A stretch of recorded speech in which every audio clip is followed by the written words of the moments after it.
Welcome to Monday Scoop. I'm Georgia Raisman, and on Monday Scoop, I have short conversations with a variety of experts on issues affecting people over age 55. Whether it's food, health, style, or entertainment, we'll explore ways to lead better and deeper lives as we get older.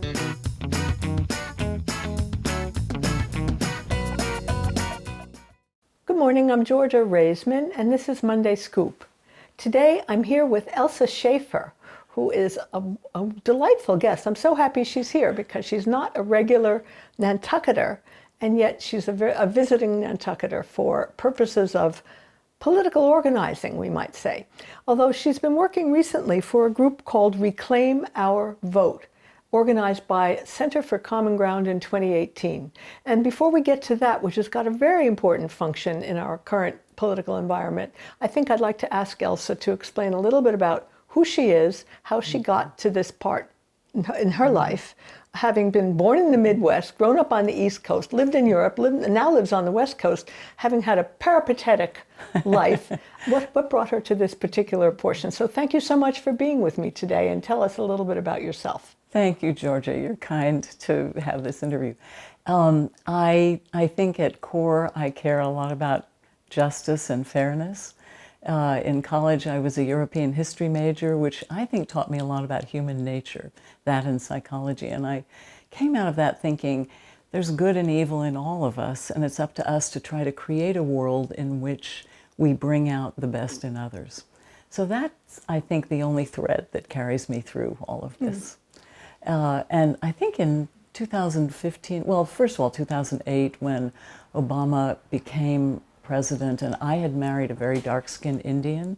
I had asked him to marry me once upon a time, and became so, well, I think I was aware before, but aware of the diversity issues. And then to be able to have a man who looks more like African American, even though he's half-half, as my husband would say, be our president, was just so thrilling. And that he was also so well-spoken and so able to frame the issues of our day in ways that just sang to me. So I thought that was fantastic. And because I have children who are mixed race also, that was very important to me. And then moving into 2015 and 16, I was really excited by Bernie Sanders coming along, and by the point of politicians actually speaking to me. But I decided I don't like politics. I don't care about that. I care about the issues. And I mostly care about being able to treat people with dignity and everyone having a fair shot, really. Well, Reclaim Our Vote was organized by the Center for Common Ground in 2018, after the 2016 election, obviously. Well, why did the Center for Common Ground feel that Reclaim Our Vote was needed? First off, Center for Common Ground is a 501c3 organization, yes, which means that it is tax exempt. Yes. That means that it is nonpartisan. It's not doesn't vote for, it doesn't lean towards either Republicans, Democrats, Independents, or whoever. It's a nonpartisan organization, presumably intended to just increase political activity in general. Well, but you tell me, what is the Center for Common Ground, and how did it come to create Reclaim Our Vote? It was very worried about voter suppression. Voter suppression. That was the headline. And voter suppression among people of color particularly, who did not, who had a lot of their votes taken away from them. There were so many who were disenfranchised, millions literally taken off the voter rolls after 2009, when a crew of Koch brothers plus 400 funders got 700 state house races for, should I say parties? But for Republicans who hadn't had those before, for only a pile of $30 million. And they then gerrymandered districts in 2010 with the new census, so that leading into 2012, those new legislators created a lot of voter suppression laws in their local areas. All of the election laws go by state. So we've got 50 versions of those, Georgia. And then in individual counties, you can have variations on the theme as well. And then leading into 2013, all of those voter suppression laws, in addition to the Supreme Court case of Shelby versus Holder, which gutted the Civil Rights Act from '65, added up to a no-holds-barred arena for taking over 7 million people of color off the voter rolls in voter suppression states, and then little by little getting more and more judges lined up to be able to, by the time Trump got the 2016 election, so that he could bring in 150 new judges, and including 3 Supreme Court judges, or we anticipate possibly 3. So Reclaim Our Vote was created, although ostensibly, obviously, non-profit or non-partisan. The aim is to reclaim votes for minority voters, assuming, I guess there's an assumption that they're going to vote a certain way, but whether or not they vote a certain way, you simply want to get them back on the rolls. Exactly. We don't tell anybody how to vote. We send them postcards alerting them to the fact that they've been taken off the voter rolls. So we get them to check. So how do you determine that they've been taken off the voter rolls? Thank you. Because every county by law has to publish on the internet the lists of who they're taking off the voter rolls. So we go in and we get those lists. And we were started by a wonderful African-American woman in Richmond, Virginia, who is well connected with a lot of the groups in the Southeast and saw what was happening to so many of the former slave plantation areas, that she started the Center for Common Ground actually the end of 2000, or started, Reclaim Our Vote as a project of it, in the end of 2017 with the one-off Alabama Senate race, where we called a list of 41,000 African Americans that the NAACP had given us, and there were only 17 of us at the time, and over 2.5 months, talking to those 41,000 people, 81,000 more African Americans voted in that single one-off election than in either of the Obama elections. So as part of that group, that said to me, wow, she knows what she's doing. This is very effective. I'm staying with Reclaim Our Vote. And we then worked in 2018 and would like to think we helped make that wave happen. In 2019, in the Virginia state races, Virginia being one of only 2 states that doesn't do it on the even years, but on the odd years, and helped turn Virginia from purple to blue, actually. And then in 2020, we have now sent more than almost 7 million postcards to 8 voter suppression states, which we chose because they all have a Senate race in play. They have at least 20% people of color, up to 38% people of color, so that we know we can make a significant impact by writing to those people. And we also have a partner on the ground, whether it's the NAACP, the state operation, or Black Voters Matter, or Mi Familia Vota, because we're also going into Texas, Arizona, and Florida this year. So I gather that Reclaim Our Vote knows what its success rate is. You've been telling me that. We do. And how do you track what your success rate is? How can you measure that? Good point. Because we know we have the lists of to whom we've written, and we later phone bank. So we first write them and say, please re-register. We know you need to. You write them. So you're sending them snail mail? We send them literal snail mail, if I have my little prop here. Snail mail postcards that says, vote your power. And on the back, we write a message saying, we think you've been taken off the voter rolls. Here's how to check. Please re-register at this address. They can keep that postcard, and they can then check later, did I get re-registered? Am I still re-registered? And this year we also were able to, because we now have so many volunteers, we were able to write to people saying, would you also like to volunteer locally? And we have sent over 3,000 volunteers in North Carolina, for example, to the local NAACP and Black Voters Matters groups there, so that after the elections, we are going to set up democracy centers in those particular counties. So what do your local volunteers on the ground do? Do they visit people? This is an era of COVID. No. But they are able to table outside grocery stores and at churches. And the black churches are very powerful. But on Sundays, where they help local voter registration. So it's not just us calling in remotely from afar. And then in this last month leading up to the actual election, they will do Get Out the Vote, GOTV, phone calls locally. So instead of my accent, it's a more local accent, which is way more powerful. So the methods you are using to identify these potential voters are they're publicly accessible. They're public and then you're knowledge. Reaching them by mail. Do you use radio and TV ads, or that's not a methodology? We don't, because we're not that wealthy. Too expensive, yeah. But interestingly, we have been buying billboards, particularly in the former slave plantation areas of the southeastern states, North Carolina, South Carolina, Georgia, Florida, around to Mississippi and Alabama. And billboards where somebody drives by every day going to and from work or to and from the grocery store can be very powerful. And they actually are electronic, so they rotate messages. So we tell them how to check, where to register, and where to vote.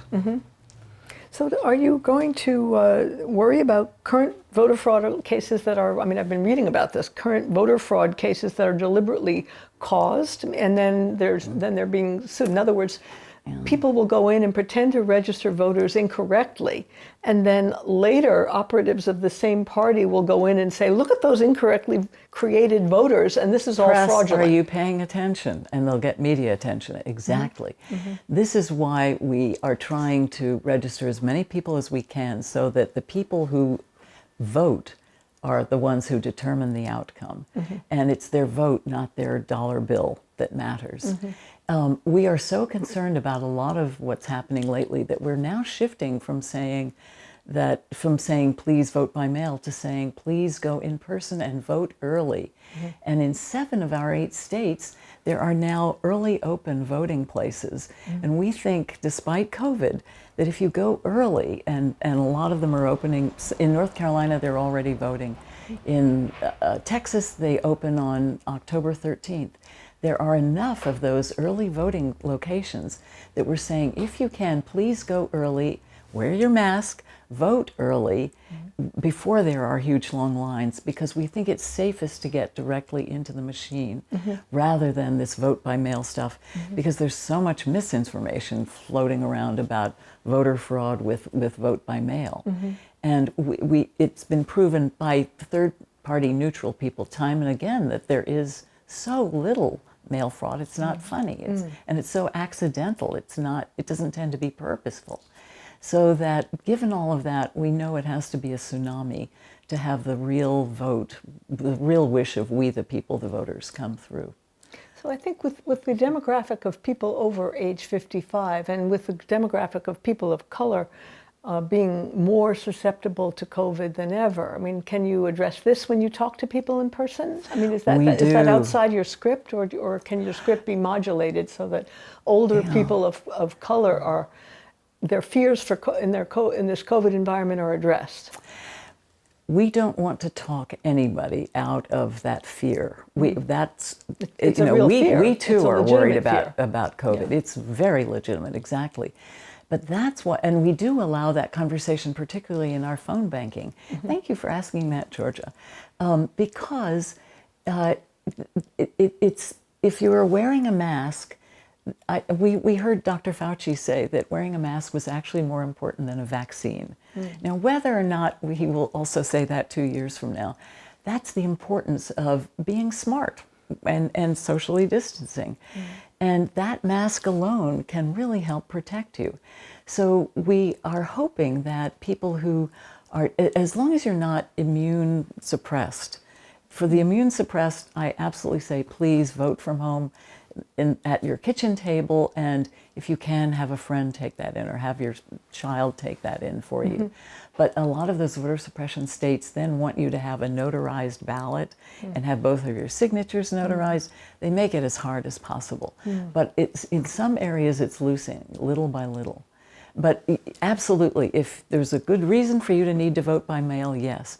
But because in the beginning we were telling everybody to vote by mail, we changed all of our scripts just in this last week, actually, to say, please try to vote in person. Yeah, I think that's But going to early, when there aren't long lines and a lot of people who could infect you. Yeah, yeah. So you're trying to get out the word about the availability of early in-person voting. Exactly. State by state. Exactly. So the script changes with the circumstances, I gather. Unfortunately, it's been evolving. True, very true. Yeah. But we are so happy to have it evolved based on new news and new intelligence coming in from the field. Yeah. May I make one other note? Governor Abbott of Texas just last week closed down a lot of Dropboxes and said we will only have one Dropbox per county. I saw that. And that made everybody just so worried. It did not worry us as we were changing our scripts because those Texas counties have sometimes 30 early voting locations. So if you can even take that ballot with you, but then eventually turn it in. But think through who you're voting for at home, have that ballot with you, do the voting, give them your ballot, and it'll be counted right away. The great part about voting right into that machine is at 8:05 that night when they can finally come out with their first announcements, that's part of the early wave of announcements. I'm not quite sure I'm following you. So there's one Dropbox in per county? Only one Dropbox per county. So, but it is in fact a Dropbox. So, but aren't Texas counties very large? Doesn't that mean you've got to drive a long way to drop your Dropbox? Some of them are very large. And it's usually an easy to know where it is placed, like at City Hall or at the county center, you know. So, and that's where that Dropbox is. But it can be hundreds of miles to drive to get there. But you always can mail it in as well. And 75% of the U.S. population can now mail a vote in, or vote early somewhere. But it's most often mailing it in. However, you have to pay for the stamp in most states and all that good stuff. Yeah, and I think the mail-in ballots have all those issues with the inner envelope, the outer envelope, which is signed where. I mean, it's almost like it's deliberately made as complicated as possible. I'm sure the idea is that to defer or to deter some sort of fraud, but I don't know why it needs to be quite that complicated. I think it certainly... And it varies, Georgia, by state. There's one state I will not mention that has 7 different elements of you have to put it inside one envelope and do something to that envelope, then you put that in the next envelope, then you seal it, then you sign it, then you have to have someone else sign it as well, and the list goes on. And sometimes there are even notaries involved. So it's as off-putting as possible. This is not one vote, one person, which we think is fundamental to our democracy. And we do look at this as today's most important civil rights act. Issue, yeah, it certainly is. So I guess Reclaim Our Vote has been flexible enough to adapt to the circumstances as they have changed. True. Which is a good thing, especially considering that the opposition, so to speak, the voter suppression people of whatever stripe have been adapting to circumstances as they've changed. But I guess the idea of going to a central location where your vote, as you have filled it out, is then immediately counted is safe in a way. I mean, it's not going to be taken away somehow or mutilated or not counted. You want to see it go into the machine yourself. So if you can be the person voting and sending it into the machine immediately versus handing a ballot to a person where when you leave you don't know you have no idea what box that might go into, under what desk, in what corner. You just are unsure. There's that level of security.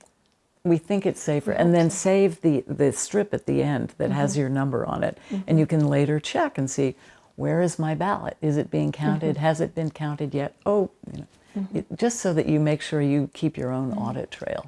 Well, I am a middle of the road sort of person, but I personally am very distressed by the level of anxiety that is being produced on this, what should be a fairly routine matter. I mean, of getting your vote and you're getting your ballot in the mail, filling it out and voting it, or even just going to the poll and not having to be accused of having fraudulently enrolled or having a fraudulent election. It just seems appalling to me that this is an issue in this day and age. And I'm very happy to hear that there's an organization that's attempting, at least among people who otherwise would have a very difficult time getting their vote registered, to getting that vote registered. It's simply a matter of fairness. So it's fairness and justice, and it's We are Americans. This is part of our Constitution. We want people to be able to vote. A lot of people whom I'm helping register are not particularly going to vote the way I would like them to, in a way, or the way I would. That is not the point. I want them to be treated with dignity like equal human beings and to be allowed to use their power. That's fundamental. And I continue to want this country to be about that basic human right. And it's about restoring some belief in the system. I mean, that the system is working, the system is not corrupt or corruptible, and it's not dependent on some either locally or nationally corrupt group of people. And I am, furious at the level of corruption that's being implied and that people are trying to carry out in this situation that we find ourselves in right now. It's just un-American. Which is in turn corruption in its own right. Well said. Well said. Well, I want to thank you very much for coming today and explaining Reclaim Our Vote. And I think for anyone who would like to volunteer, how should they get in touch with you and volunteer? You simply go to the Center for Common Ground. Center for Common Ground. And it's a little camouflaged, but go to campaigns, and the first Dropbox under it is the Voter Project. And you'll bump into us right away. Well, I really appreciate your coming to tell us about it, Elsa. It was so nice. Thank and in you. this year, this very fraught year, both politically and medically, it's very important on both counts to get all that information out there and help people get to their ballot place, whatever it is, whatever form it takes. So thank you so much again. And this is Georgia Raisman. Thank you for joining me for Monday Scoop, and I look forward to seeing you again next week.